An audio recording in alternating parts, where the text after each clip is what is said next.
Buenas noches, les saludo en el amor del Señor. Ahí nomás sentaditos, voy a invitar a que podamos doblar nuestras cabecitas un ratito. Amado Dios, te damos gracias, Padre, por este tiempo. Gracias, Señor. Toma control de este lugar, de este ambiente, de este espacio, Señor. Toma tú, oh Dios, seas tú bienvenido, Espíritu Santo, a este lugar.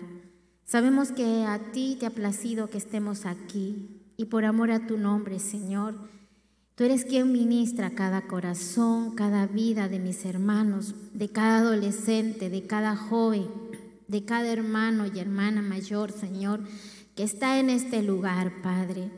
Gracias, Señor, porque sabemos que tú estás con nosotros y esa es tu promesa, Señor, que estarás con nosotros cada día de nuestras vidas hasta el fin del mundo. Tú nunca nos abandonas, tú siempre estás allí, Señor. Muéstrate en este tiempo, muestra tu amor, Señor, en cada necesidad de cada corazón. Tú que conoces, Señor, nuestras necesidades, tú que conoces nuestro corazón, tú que conoces nuestra vida, tú que conoces nuestro andar, nuestro caminar, tú que conoces nuestros pensamientos, nuestros sentimientos, nuestras emociones, Señor. Cada vivencia de cada día, Señor, tú las conoces todas, Padre. Yo pongo en tus manos, Señor, y aquellas personas que están llegando, Señor, tu presencia, Padre, pueda moverse y puedas tú contagiar, Señor, y también ministrar esas vidas. En el nombre de Jesús. Amén. Amén. Creo que cada vez que venimos a la casa del Señor, venimos con expectativas y sobre todo encontrarnos con nuestro amado, ¿verdad? Nuestro amado Señor que está en medio de nosotros. Y yo quiero preguntar en esta noche, ¿cuántos nos visitan por primera vez? Pueden levantar su mano. ¿Hay alguno que nos visita por primera vez aquí en el Escuadrón Legendario, Alfa Legendario? ¿Hay alguien? ¿El Linaje del Rey? ¿Hay alguien que nos visita por primera vez? ¿En Ágape?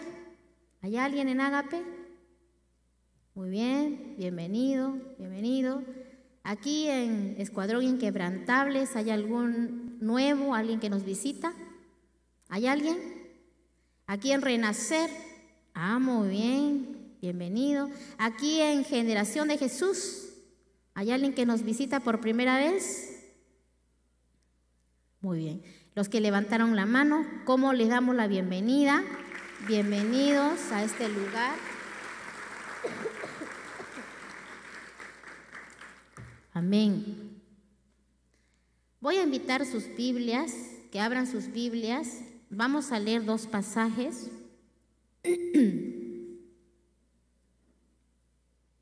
Primero vamos a leer Jueces 16, del 18 al 21. Luego pasamos de 23 al 25.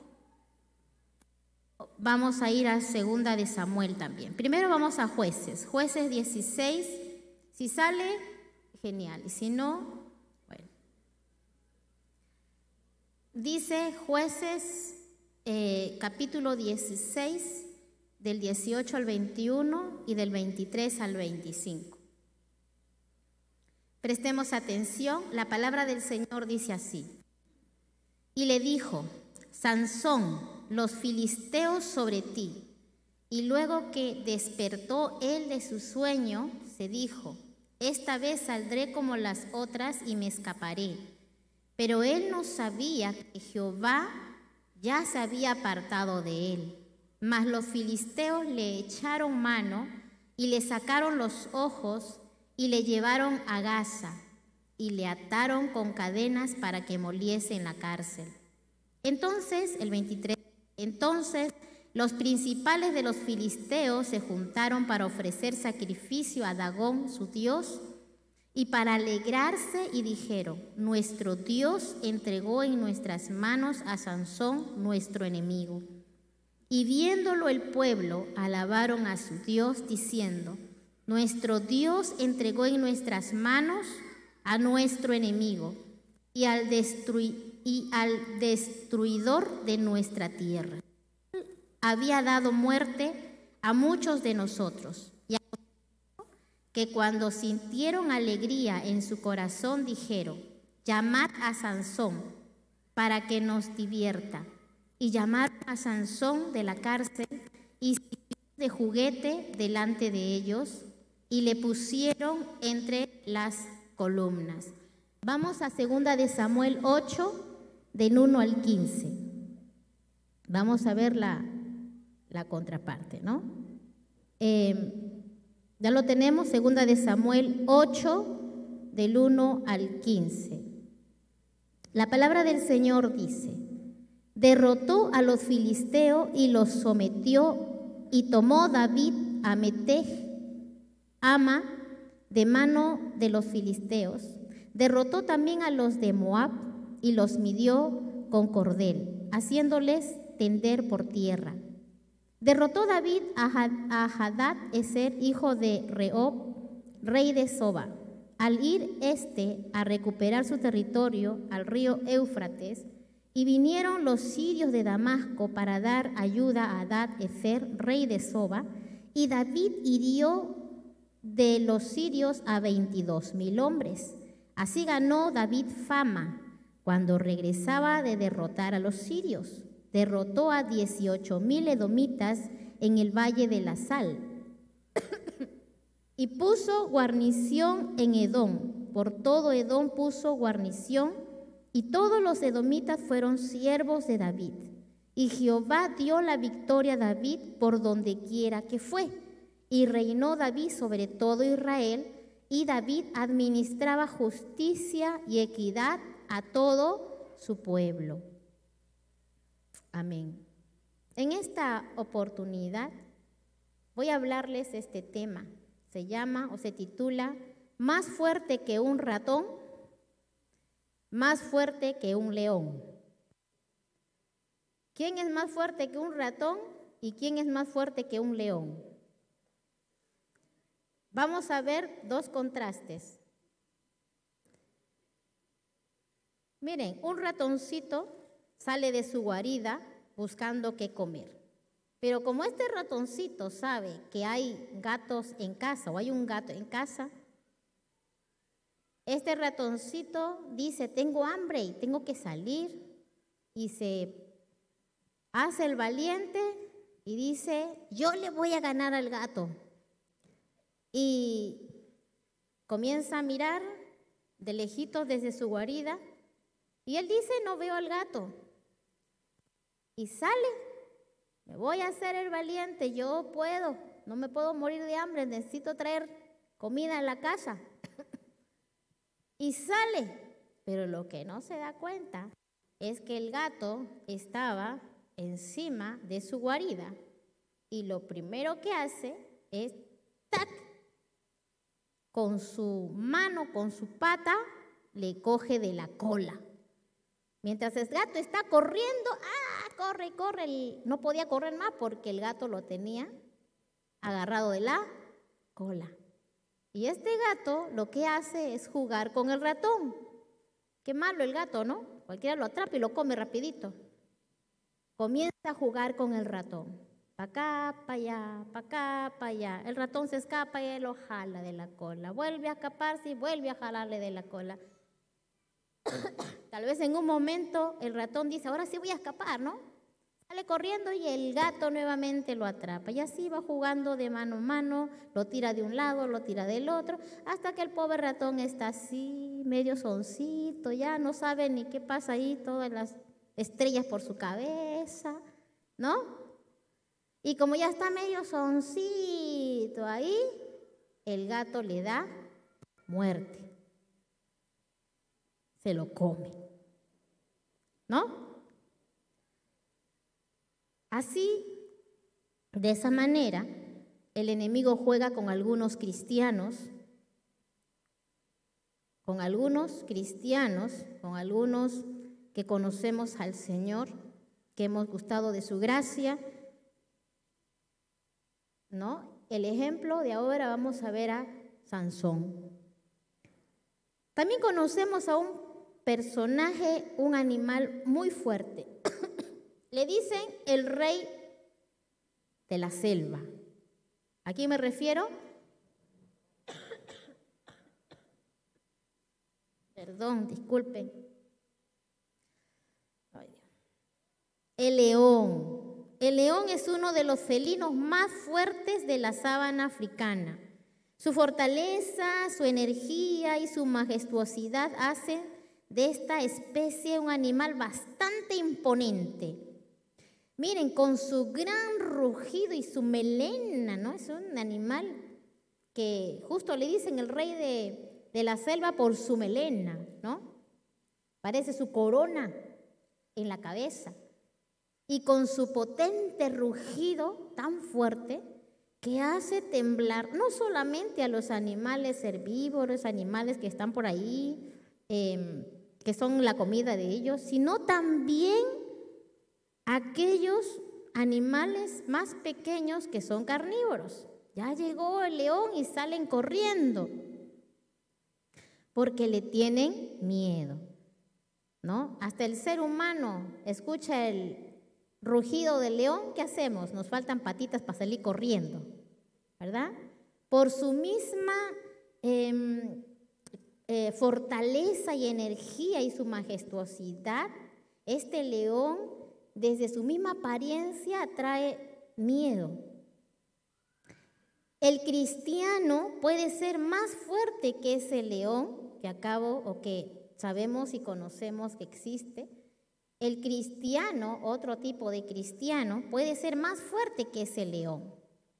Ese rugido que hace temblar a todos los animales, el cristiano como David, hacemos temblar todo un planeta, toda una nación, todo un barrio, toda nuestra vecindad, toda nuestra familia, así como David. Entonces, en esta noche voy a hablar esos dos tipos de jóvenes, ¿no? En contraste, porque están en contraste. Vamos a ver a estos dos jóvenes. Voy a hablar primero de Sansón.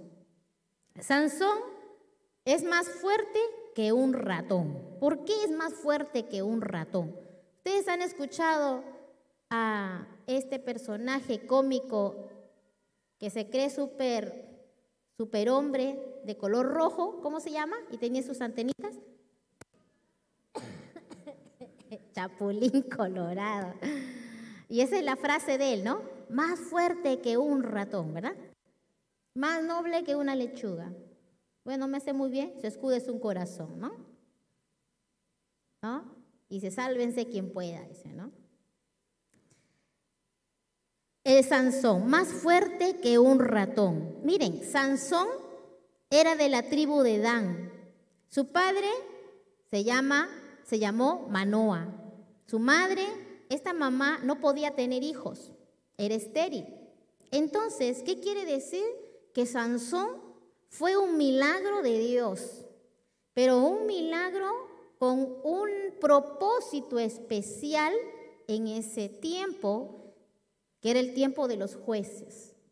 En ese tiempo de los jueces, el Señor solamente levantaba a los libertadores por épocas pequeñas, solo para obtener o para lograr un objetivo.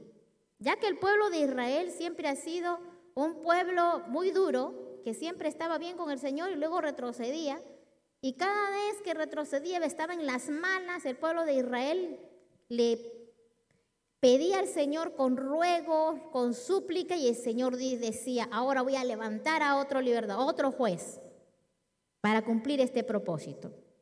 En este caso, estamos hablando de Sansón, fue el último juez de Israel, fue el último. Entonces, cuando él nace, él es consagrado para el Señor. Fue uno de los nazarenos. Fue un nazareo, consagrado, separado para Dios, desde su nacimiento, para que este hombre esté al frente del pueblo de Israel, defendiendo contra los filisteos que en ese tiempo estaban asediando y estaban haciendo revueltas y problemas al pueblo de Israel. También Sansón fue juez 20 años. Miren, por 20 años. Pero había algo peculiar en Sansón. ¿Qué destacaba en él? El Señor no hizo el milagro solamente un niño simple, común y corriente. No, él era un joven, un niño con dones.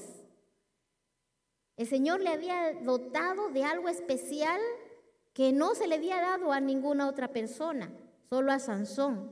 Tenía una fuerza sobrenatural, ¿no? El Señor le había dado esa fuerza sobrenatural. Él podía vencer a miles de filisteos, a 100. Él solito. Él podía levantar una roca. Él podía romper cadenas.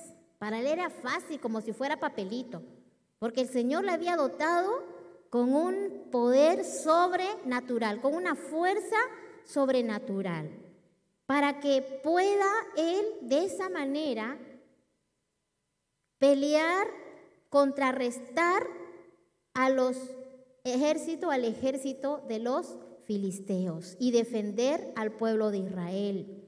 Pero miren, se destaca tanto la fuerza sobrenatural o sobrehumana, como también, ¿saben qué? Su debilidad súper pecaminosa. Así como él tenía un poder sobrehumano, también tenía una debilidad súper pecaminosa, Sansón. ¿Y cuál ha sido su fatal atracción? Las mujeres, y sobre todo las mujeres paganas, que fue solo el patrón de su vida, sino también demostró ser el camino hacia su muerte. Su atracción hacia las mujeres paganas. Miren, Sansón era como vamos a decirlo así, como Superman en la televisión, en lo ficticio, ¿no? ¿Conocen a Superman? ¿Han visto a Superman? Ya, algo así. Sansón era como Superman. Y sus deseos pecaminosos eran como su kriptonita. ¿Qué pasaba con la kriptonita al lado de Superman? Lo debilitaba. Y si se mantenía mucho tiempo con la kriptonita, ¿qué pasaba con Superman? Lo mataba. Así de simple. En este caso, los deseos pecaminosos de Sansón era como su kriptonita, que debilitaba sus superpoderes. Entonces, vamos a ver algunos aspectos que hizo Sansón. Primero, rompió las reglas del nazareato. Los rompió, desobedeció. Ellos tenían una regla. Los nazarenos tenían una regla. En Números capítulo 6, me van a disculpar si estoy tosiendo, por favor. Vamos a leer rapidito nomás del 3 al 9. Dice la palabra así, vamos a prestar atención. Se abstendrá de vino y de sidra. No beberá vinagre de vino, ni vinagre de sidra, ni beberá ningún licor de uvas, ni tampoco comerá uvas frescas ni secas, todo el tiempo de su nazareato. De todo lo que se hace de la vid, desde los granillos hasta el ollejos, no comerá. El versículo 5 dice, todo el tiempo del voto de su nazareato, no pasará navaja sobre su cabeza, hasta que sean cumplidos los días de su a Jehová, será santo, dejará crecer su cabello. Y por último, el 6 dice, todo el tiempo que se aparte para Jehová, no se acercará a persona muerta. Muy bien, ¿qué pasó con Sansón? Miren, Él rompió las reglas del nazareato. Él los infringió, ¿no? Las reglas. Miren, era un hombre de Dios, consagrado al Señor. Era un hombre, un joven que desde su nacimiento el Señor lo apartó para un servicio. Lo apartó para que sea uno de los jueces de Israel, al frente de todo ese pueblo de Israel. Le dio ese superpoder, vamos a decirlo así, o sea, le dio las herramientas para lograr el propósito por lo cual él había estado o estaba en ese momento. El Señor le dio vida para ese entonces. Pero sin embargo, mire, fue decisión de él. Él sabía que tenía que cumplir ciertas reglas porque había sido consagrado al Señor. Pero él las infringió y las rompió. Mire, Sansón se enamoró de una mujer filistea de Timnat.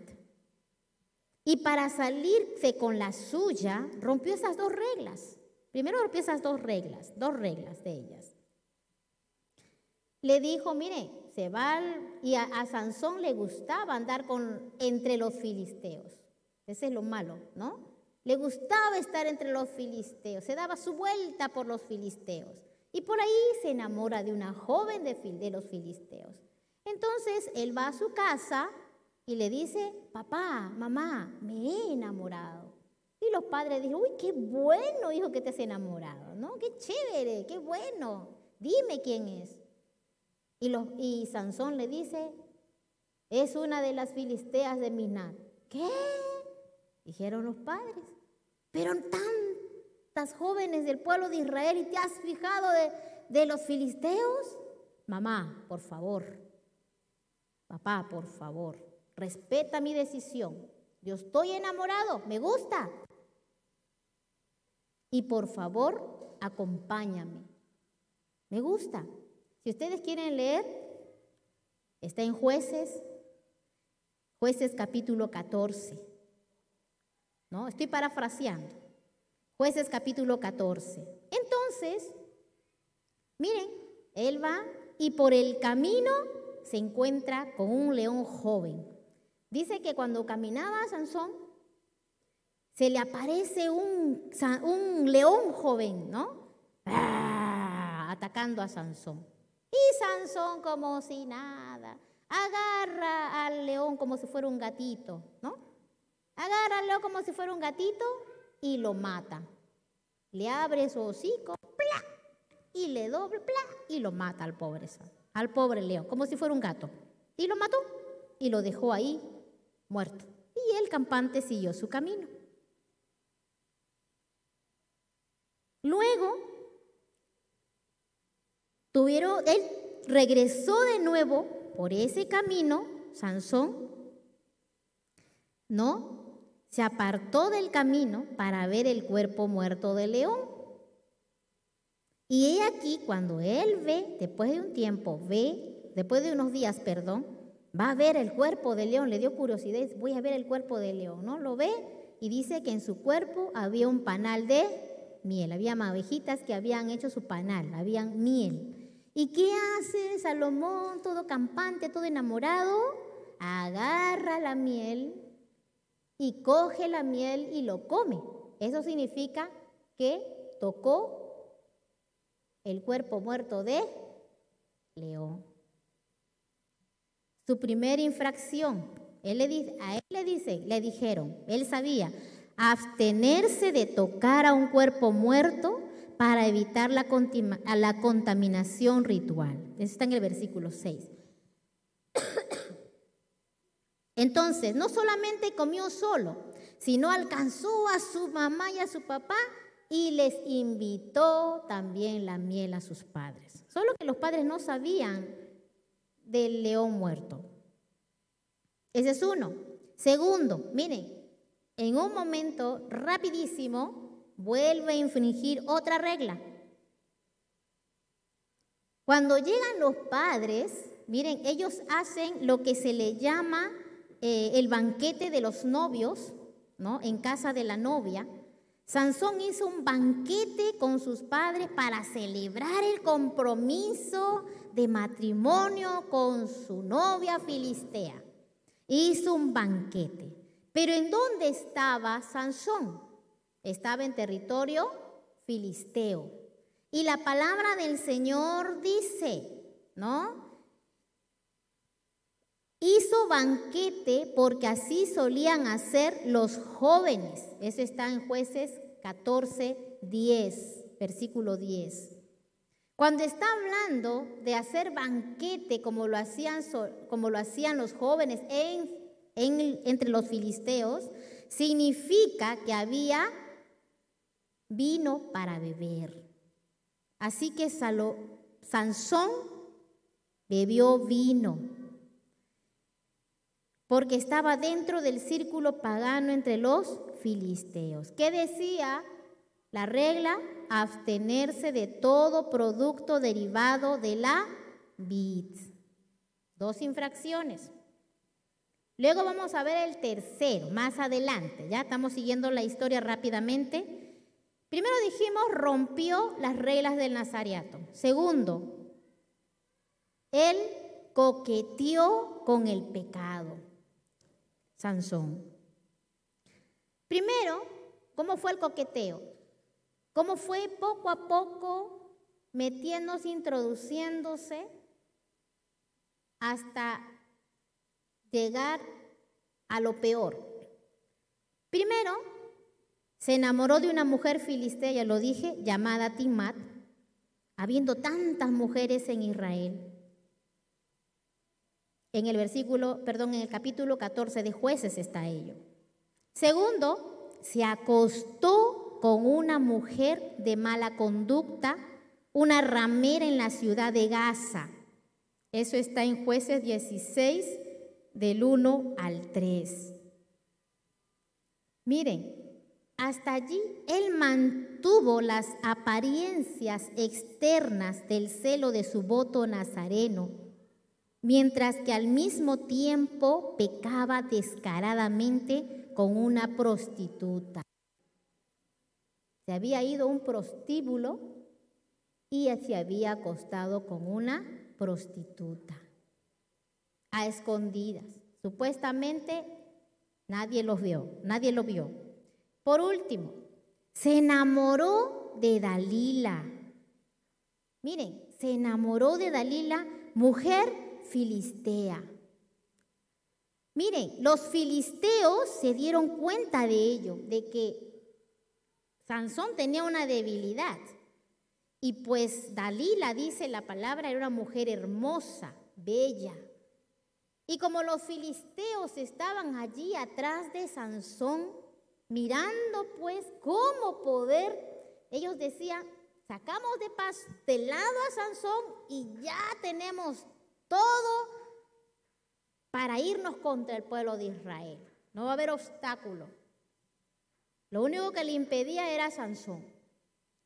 Pero como ellos se dieron cuenta que esta mujer era muy hermosa y le vieron la cara de tonto, ¿cómo le dicen así? La cara de, ¿no? Con Dalila, toda así babia. Mira, dijo, ahora sí, ¿no? Lo tenemos donde más es más débil. ¿Saben qué hicieron los filisteos? Fueron a hablar con Dalila y le ofrecieron dinero, la compraron. Le dijeron, mira, te vamos a dar tanto de dinero y tú nos vas a ayudar. Engáñale a Sansón, él está loco por ti. Está babeando, ¿no te das cuenta? Mira su cara de tonto, no deja de mirarte. Engáñalo. Engatúzalo, enamóralo, ¿no? Haz que se enamore totalmente de ti, que hasta ni razone, para que nos dé el secreto de su fuerza. Si tú nos das el secreto de su fuerza, te vamos a pagar bien. Así que Dalila dijo, su plata, ¿no? Se ve que me necesito plata, qué bueno. Dalila no estaba enamorada de Sansón. Dalila solo actuó por el dinero. Lo engatusó y lo enamoró para cumplir un propósito. Y como Sansón tenía una debilidad, ¿no? Entonces cayó redondito. Cayó redondito. Aquí fue su ruina de Sansón. Se enamoró tontamente en las redes de esta mujer y de los filisteos. Eso está en el capítulo 16 de Jueces, del 4 al 21. ¿Por qué se dice que Sansón obró tontamente? Se atontó. Dejó de funcionar su cerebro, se desenchufó, su cerebro no pensaba, le dio cortocircuito en su cerebro, porque 2, 3 veces le engañó Dalila, Sansón, los filisteos, ¿no? Vienen los filisteos y él ya desata todo lo que él le había engañado, cómo perder su fuerza, pero ni así se dio cuenta. Y al final cae y le dice, nunca mi cabello tocó navaja ni tijeras. Y Dalila lo hizo. Miren, imagínense, ¿no? Sansón en su regazo, ella acariciándole, Sansón así en las nubes, en el cielo estaba Sansón, ¿no? Mientras la mujer le cortaba el cabello, él estaba en las nubes. Ni sentía. El cabello de Sansón, miren, tantos años que nunca había tocado navaja. ¿Cómo estaría el cabello de Sansón? Díganme ustedes. Largo, bastante. ¿Y qué se va a dar cuenta de cortar? Mi cabello es poquito, nomás me cortan, yo no siento nada, pero es tremendo cabello. ¿Qué no se va a dar tan atontado? Mientras él escuchaba, chac, chac, decía, ay, son sus cariños de Dalila. Otro, chac, chac, ay, mira cómo me ama Dalila. Se atontó. Así que infringió esta regla.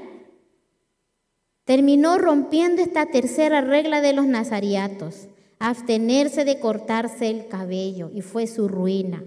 Tercero, por último, cambió la presencia de Dios por su deseo. Allí en las manos de Dalila, acariciado por ella, embelesado, se olvidó de su propósito de vida, de salvar a Israel de los filisteos. Se descuidó de su vida espiritual con su padre, en su relación con Dios, y empezó a darle cabida a las cosas simples, sencillas, pensando que él podía salir por la fuerza que tenía. Se había olvidado de que la fuerza que tenía él no era de parte de él, no venía de él, venía de Dios. Venía de Dios. Y si ustedes se dan cuenta en la lectura, el Señor le daba oportunidades. ¿Cuándo despiertas, Sansón? ¿Cuándo despiertas? Y sí despertó, pero al final, para morir. ¿Cuándo despiertas? Miren, él se acercó al mundo de los filisteos, haciendo lo que ellos hacían y dejarse llevar por ello. Miren, si nosotros amamos a Dios, si nosotros somos, amigos de Dios, dice la palabra, no somos amigos del mundo. Nos convertimos automáticamente en enemigos del mundo. Porque lo que hay en el mundo, eso a Dios no le agrada. Cuando nosotros venimos a los pies del Señor, el Señor cambió nuestra vida. Dice la palabra, cambió de las tinieblas a la luz, de la oscuridad a la luz, de la inmundicia a lo bueno, a lo limpio, de la muerte a la vida. Y no tenemos nada que ver con las cosas del mundo. No podemos estar rodeados ni estar muy cerca de ese camino. El Señor nos dio fortaleza, somos hijos del Señor. El momento que recibimos a Cristo en nuestro corazón, Él nos llamó a ser hijos de Dios. Y tenemos su Espíritu, ese poder en nuestras vidas. A través de Cristo es que podemos ser más que vencedores cada vez que nos acercamos a Él. Tenemos esa fortaleza, pero muchos de nosotros somos más fuertes que un ratón. Porque andamos todavía extrañando las cosas pasadas, las cosas del mundo. Todavía estamos allí, nuestra vida no está íntegramente consagrada al Señor. Todas las cosas que están afuera las traemos. Los malos pensamientos, las mentiras. Voy a ver esa partecita donde dice, Romanos 11, 6, 7 dice, porque el ocuparse de la carne es muerte, dice el apóstol Pablo. En el versículo 7 dice, por cuanto los designios de la carne son enemistad contra Dios, porque no se sujetan a la ley de Dios, ni tampoco pueden. Y los que viven según la carne no pueden agradar a Dios. No pueden agradar a Dios. Gálatas 5, 17 al 21 dice, porque el deseo de la carne es contra el espíritu, y el del espíritu es contra la carne, y estos se oponen entre sí, para que no hagáis lo que quisiereis. Y manifiestas son las obras de las carnes, que son adulterio, fornicación, inmundicia, lascivia, idolatría, hechicerías, enemistades, pleitos, celos, iras, contiendas, disensiones, herejías, envidias, homicidios, borracheras, orgías y cosas semejantes a estas, acerca de las cuales os amonesto, como yo os lo he dicho antes, que los que practican tales cosas no heredarán el reino de Dios. Y la palabra lo dice. La palabra del Señor es nuestra regla infalible para nosotros. Y si infringimos lo que está en la palabra, vamos a actuar y vamos a acabar como Sansón. Escuchamos consejos y no lo hacemos. O lo hacemos a medias. Al final hacemos lo que queremos y nunca te va a ir bien. Jamás te va a ir bien. Y eso es lo que pasó con Sansón, un hombre de Dios elegido por el Señor. La otra contraparte, rapidito, David, más fuerte que un león. Es David, un hombre simple, un hombre sencillo, un hombre fuerte espiritualmente y moralmente también. David, hijo de Isaí, de Belén de Judá, vino de una cuna humilde, de Belén, una cuna humilde, así como el de Jesús. Era el más pequeño de sus hermanos, con un oficio que para otras culturas era despreciable ese oficio. ¿Cuál era ese oficio? Era pastor de ovejas, un pastorcito, a quien Dios escogió y exaltó al convertirlo en rey de su pueblo. Pero ¿cuál fue o qué es lo que le caracterizaba a David? Son estas tres cosas rápidamente. Primero, este joven tenía constante comunión con Dios. Su comunión con Dios era constante. Tanto así, no por lo que él lo diga, no porque él decía, yo estoy en la presencia de Dios, yo estoy orando todos los días, yo estoy ayuno, oración, vigilia. Es bueno y hay que hacerlo. ¿Saben cómo a él se le caracterizaba? Porque la gente hablaba de él. La gente reconocía que la presencia de Jehová estaba con él. Miren lo que dice en 1 Samuel 16, 18. Entonces uno de los criados respondió diciendo, le está hablando a Saúl, he aquí yo he visto a un hijo de Isaí de Belén, que sabe tocar y es valiente y vigoroso y hombre de guerra, prudente en sus palabras y hermoso, y Jehová está con él. Pero ¿qué es lo que pasaba en ese momento que le dijo al criado? Saúl estaba siendo atemorizado, presionado por Satanás. No podía dormir. No podía conciliar el sueño. Se levantaba así, desesperado. Y él decía, ¿qué hago? Tiene que ver a alguien. Alguien de repente que toque el arpa y me haga sentir tranquilo. Tiene que haber una persona que tenga la presencia del Señor para que yo esté bien y tranquilo y se vaya este ambiente del enemigo que ha puesto contra mí. Que salga corriendo esa presencia maligna que me está presionando. Y el criado, al ver a su rey así y al preguntar quién puede ayudarle, este criado le dice: ahí hay un hombre, hay un joven de Belén. Es el hijo de Isaí. Este hombre es varón, recto, temeroso. Tiene al Señor en su vida. La presencia de Dios está en él. Porque lo hemos visto, lo hemos palpado. Sabemos que la presencia está con él. Cada vez que habla, cada vez que dice algo, cada vez que cómo se comporta, cómo es que es con nosotros, cómo es que se relaciona con la gente. Sabemos de que la presencia de Dios está en él. Y Saúl paró las orejas y dijo: tráiganlo. Y así fue. David, cada vez que Saúl tenía esa presencia maligna en su vida, no podía dormir, se sentía mal, dice que David comenzaba a tocar su arpa y a cantar y adorarle al Señor. Y esa presencia maligna se iba. Se desaparecía porque la presencia de Dios estaba ¿con quién? Con David. Estaba con él. David amaba la presencia de Dios. David no podía dejar de estar en la presencia de Dios. Salmos 84, 1, 2 dice: cuán hermoso es el lugar donde tú habitas, oh Señor Todopoderoso. Casi me desmayo, pues mi deseo más intenso es entrar en los atrios del Señor. Con todo mi ser, alma y cuerpo alabaré alegremente al Dios viviente. En Salmo 26, 8 dice: Señor, amo tu santuario, en donde mora tu gloria, tu presencia. Aun cuando David pecó, porque David pecó, tal vez de lo más vil, de lo más terrible, pecó. Sí. Por su ociosidad, por quedarse y no ir a la guerra, pecó. Pero cuando a David lo confrontaron, no reaccionó como el rey Saúl. David dio su corazón y se arrepintió delante del Señor.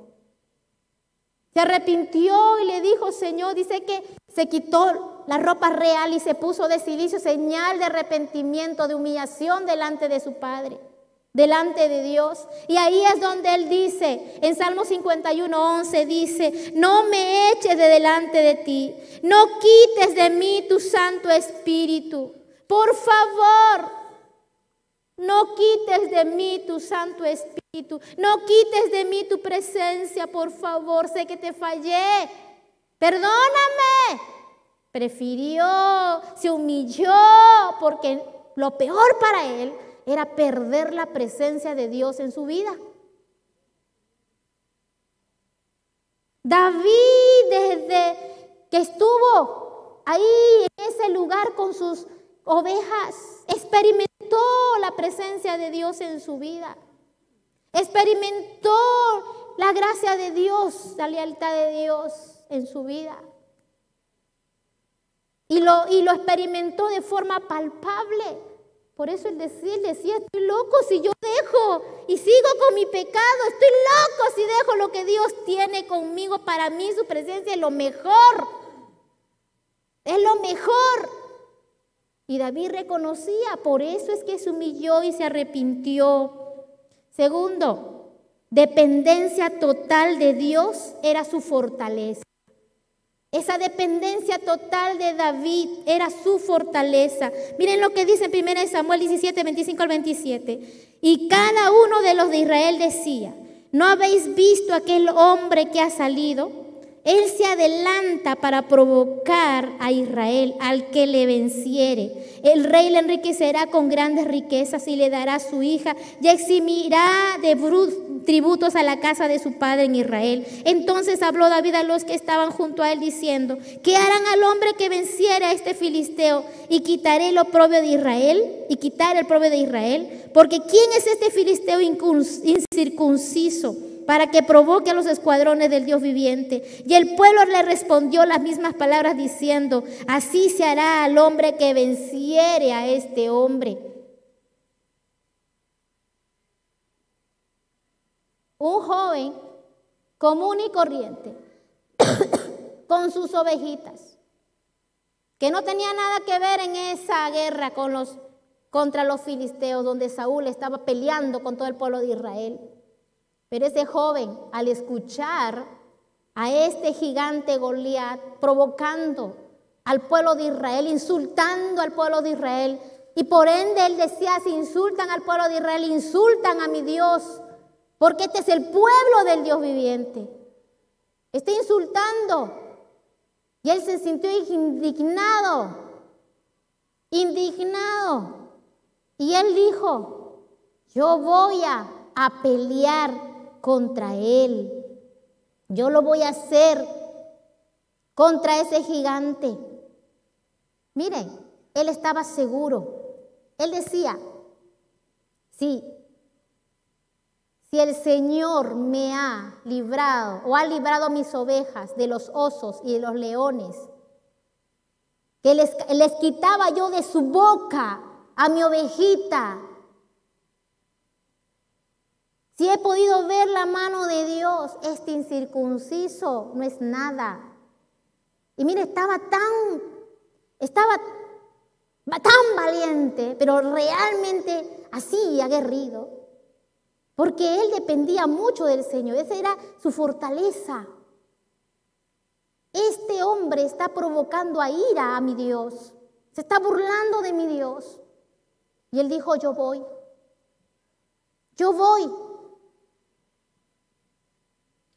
En Salmos 27:1 dice David, este salmo es muy bonito, dice: el Señor es mi luz y mi salvación. Entonces, ¿por qué habría de temer? El Señor es mi fortaleza y me protege del peligro. Entonces, ¿por qué habría de temblar? Miren, su fortaleza estaba en la confianza en el Señor. Y por esa confianza en Dios, él sabía que su vida estaba en sus manos. Y su vida estaba rendida completamente al Señor. ¿Acaso David no era un joven que no tenía problemas? Miren, cuando David va, porque su padre Isaí lo manda a que lleve reservas a sus hermanos, y cuando él pregunta acerca de este hombre gigante que estaba insultando al pueblo de Israel, su hermano se levanta y no le habla bonito. Su hermano le dice: ¿qué haces tú aquí? Yo conozco tu corazón. Tú has venido aquí a la guerra para ver. Yo conozco tu mal corazón, le dice. Eso significa que sus hermanos no lo miraban bien a David. Miren, cuando alguien está delante de la presencia de Dios y hace las cosas correctas, se gana enemigos, aún de la casa. Porque el enemigo nunca va a estar tranquilo. Siempre va a tener allí alguna situación. Pero cuando somos acomodines, como Sansón, no, hay que estar como los demás, no, hay que ser los demás, no puedo ser diferente, si no me voy a ganar enemistades. El aislamiento, me van a aislar. Miren, su hermano le habló de esa manera. Yo, cuando leí esa partecita, David tal vez no tenía ni siquiera una buena relación con sus hermanos. Tal vez sus hermanos le dicen: este pastorcito de ovejas, mira, se encarga ahí del que pastea ahí mientras nosotros estamos con las cosas grandes. Este es insignificante. ¿Ustedes creen que no hay dolor, no hay tristeza? Pero él no le tomó importancia. Miren, no le tomó importancia. Miren lo que dice.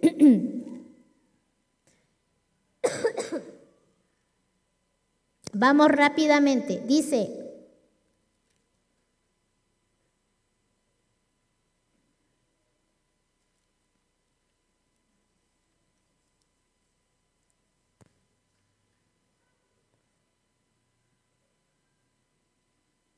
Primera de Samuel 17.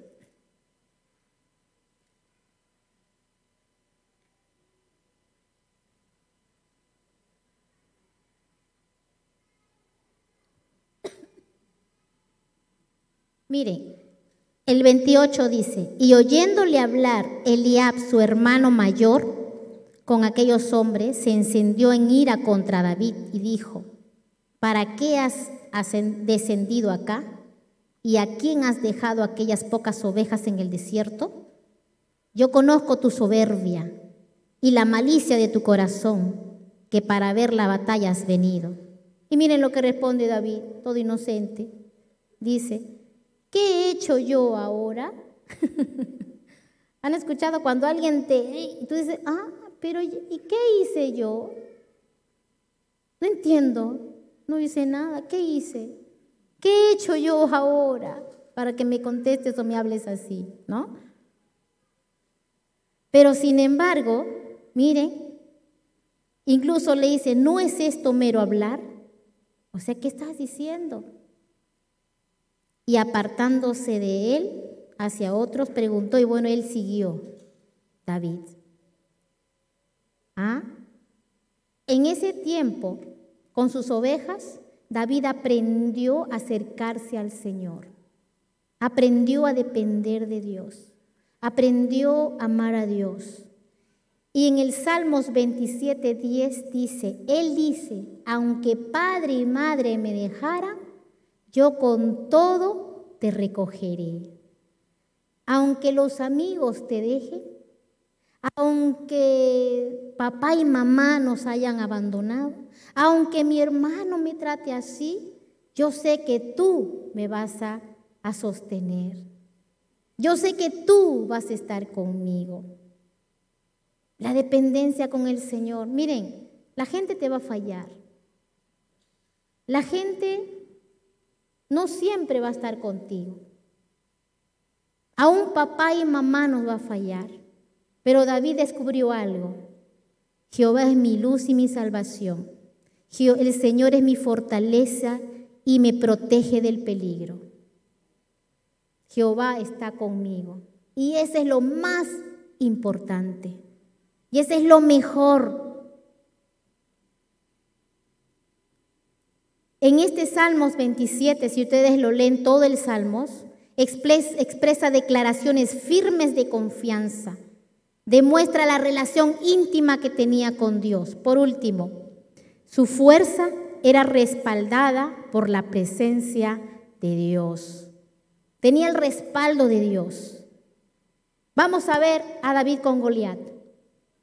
David era un joven de armas tomar. No esperó a Goliat iniciar la pelea o que él se lanzara hacia él. Fue rápido y seguro para el enemigo o hacia el enemigo. Miren lo que dice en Salmo 17:32. No desmaye el corazón de ninguno a causa de él. Tu siervo irá, peleará contra este filisteo. Primera de Samuel, 17:32. Él le dice al pueblo de Israel que estaba atemorizado. Miedo le tenían a este gigante. No se atemorice. No desmaye tu corazón. Tu siervo irá y peleará contra este filisteo. Entonces, en el versículo 45 dice, del Primera de Samuel 17. Entonces dijo David al filisteo. Miren cómo se presenta David. Cómo hace su presentación David en medio de la batalla. Cuando estaban frente a frente, ¿qué le dice? ¿Cuál fue su carta de presentación de David? Él no dijo, yo maté a osos, leones por mis ovejas y puedo hacer eso contigo también. No, miren lo que dice él.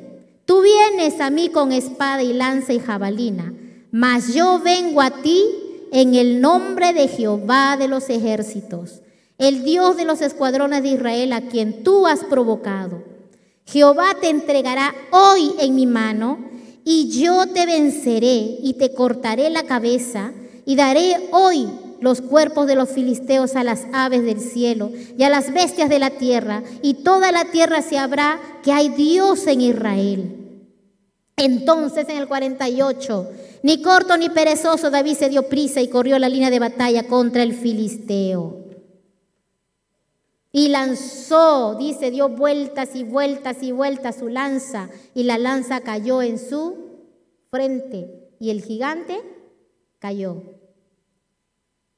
un pequeño jovencito con una lanza y una piedra. ¿Ustedes creen que lógicamente, racionalmente, pudo haber caído el gigante? A menos que sea un rocón, ¿no? No dice un rocón, por si acaso. Dice una piedrita, dice. Él le cogió 5 piedritas y solo con una mató al gigante. ¿Quién fue el que tiró al gigante? La presencia de Dios estaba allí en ese momento. Porque David fue en nombre de Jehová de los ejércitos. Su fuerza era respaldada por la presencia de Dios. Y solamente va a haber presencia de Dios cuando nosotros tengamos presencia íntima con el Señor. Dice en Romanos 11:6, pero el ocuparse del Espíritu es vida y paz. Gálatas 5:22-25 dice, mas el fruto del Espíritu es gozo, paz, paciencia, benignidad, bondad, fe, mansedumbre, templanza. Contra tales cosas no hay ley. Pero los que son de Cristo han crucificado la carne con sus pasiones y delitos. Si vivimos por el Espíritu, también andemos también por el Espíritu. Y la palabra del Señor dice en Hechos 1:8, es para todos. Y recibiréis poder cuando haya venido sobre vosotros el Espíritu Santo. Y por eso es necesario, joven y señorita, para que podamos pelear la buena batalla. Para no vamos a usar nuestra fuerza humana porque nunca vamos a vencer. La única forma de vencer es la forma que pudo encontrar David y nos enseña aquí por su palabra, que es a través de la presencia de Dios. Una vida con el Señor. Y tenemos que aprender a vivir del Espíritu. Y para poder vivir del Espíritu tenemos que alimentar nuestro espíritu. Y para alimentar nuestro espíritu necesitamos al Espíritu Santo en nuestra vida. Para vencer toda tentación carnal, para vencer todo obstáculo, para vencer y decirle al mundo no cuando están las cosas mal. Así no importa si tenemos que perder amigos. No importa si tenemos que perder al amor de tu vida, entre comillas, porque el amor de tu vida debe ser Jesús. Nadie puede reemplazar ello. Porque primero es Dios, después es lo demás. ¿Cuál fue el final de estos jóvenes? ¿Qué pasó con Sansón? Sansón fue un juguete, se reían de él, perdió los ojos. Delante de los filisteos, en ese lugar, en ese estadio de los filisteos. Todos se reían y se mofaban de ese gran hombre sobrenatural, sobrehumano, todo debilitado, ciego, y la gente se reía y jugaban con él, se burlaban de él. Claro, en ese momento él suplicó al Señor y le dijo, Señor, perdóname. Por favor, dame las fuerzas, quiero cumplir tu propósito. Le dijo a los guardias, por favor, hazme tocar la columna en mi mano y la otra columna en mi mano, por favor. Y él tocó esas 2 columnas y le pidió al Señor perdón. Pero miren, no vivió para verlo ni para contarlo. Otra historia hubiera sido si él nunca se hubiese apartado de la presencia del Señor, si no se hubiese descuidado de su vida espiritual, si no hubiese jugado con el pecado, si no hubiese dado lugar a su carne, a sus deseos. Otra historia hubiéramos tenido en esta noche. Pero ¿qué pasó con David? Fue un hombre más valiente que león, ganó batallas y muchas porque puso su confianza en él. Su vida era íntegra delante de Dios y Dios lo llamó a David un hombre conforme al corazón de Dios. Pecó, sí, se arrepintió y el Señor se olvidó de ese pecado. Y él dijo, Él es conforme a mi corazón. En esta noche te pregunto, hermanos, ¿qué tipo, joven, señorita, qué tipo de estos 2 jóvenes quieres ser tú? Ponte de pie. Vamos a meditar en esta noche. ¿Cuál de los 2 tipos de jóvenes queremos ser nosotros? como Sansón o como David, en estos minutos. Quiero orar por ustedes. La decisión es de cada uno.